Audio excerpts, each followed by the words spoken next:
건강 쏙쏙 시간입니다.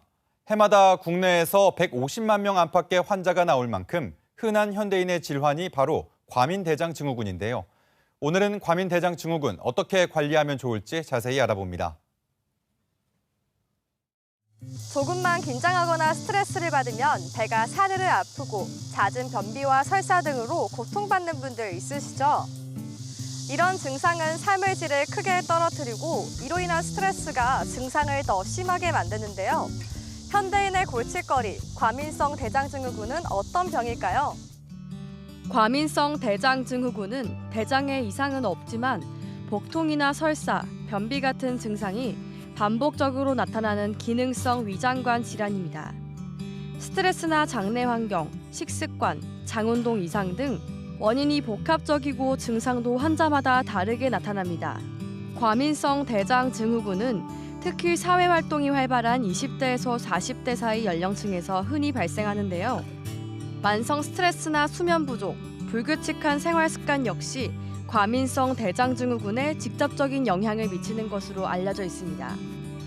과민성 대장증후군은 대장 내시경 검사로도 특별한 이상이 발견되지 않는 경우가 많고 대장 자체에서 원인을 찾을 수 없는 기능 문제여서 치료가 쉽지 않다고 알려져 있습니다.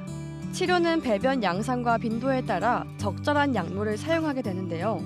전문가들은 약에 의존하기보다 올바른 식습관과 스트레스 관리, 심리적 안정을 위해 노력하는 게 좋다고 조언합니다.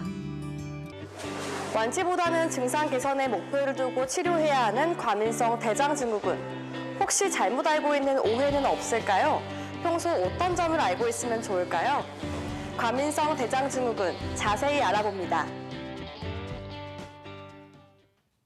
네, 이번에는 인구보건복지협회 전북지회 가족보건의원 유송희 원장과 함께 과민대장증후군에 대해 좀 더 자세히 알아보겠습니다.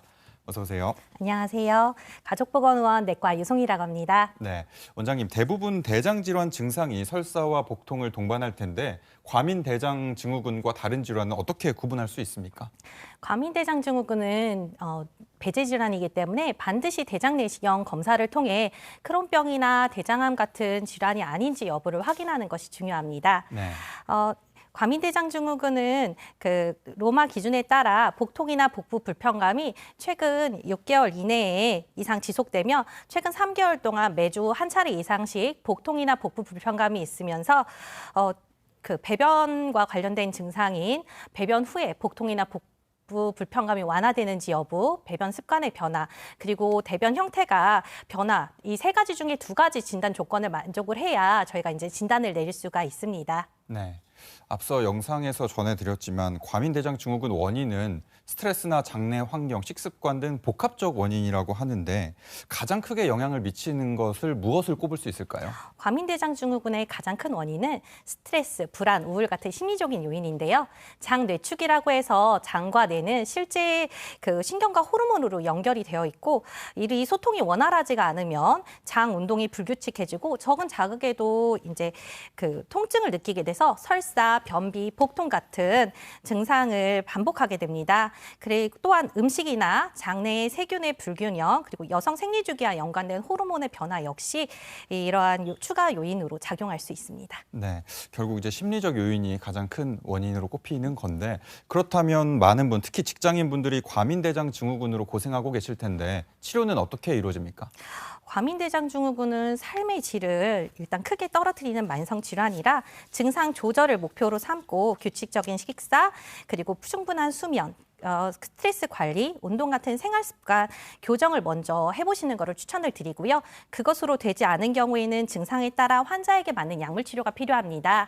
변비형 같은 경우에는 장 운동 촉진제나 하제 같은 약물 치료를 저희가 권하고 있고요. 복통 같은 경우에는 진경제, 그리고 설사형 같은 경우에는 지사제 같은 약물 치료와 저희가 좀 심하신 경우에는 사망계 항우울제까지 고려할 수 있습니다. 또한 필요시에는 이제 심리치료까지 동반하여 치료를 권고드리고 있습니다. 네, 말씀하신 걸 들어보면 치료에서 중요한 게 생활 습관 교정인 것 같은데 그렇다면 구체적인 관리법 설명해 주시죠.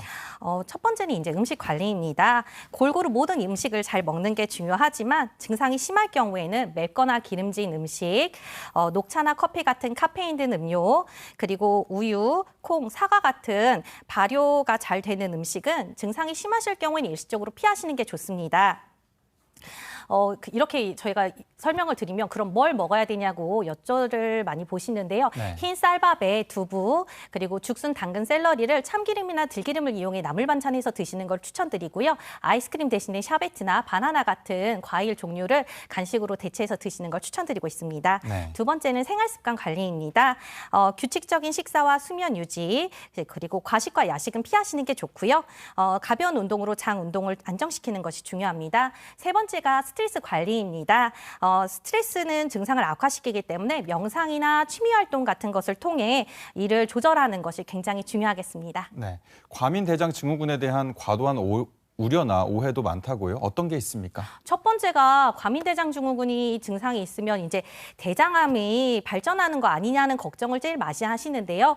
과민대장 증후군 자체는 장의 구조적인 손상이 없는 기능성인 질환이기 때문에 대장암을 유발하지 않고 위험을 높이지도 않습니다. 네. 두 번째가 이제 이게 특효약이라고 해가지고 뭔가 굉장히 한 가지 약만 드시면 좋아질 거라는 생각을 많이들 하시는데요.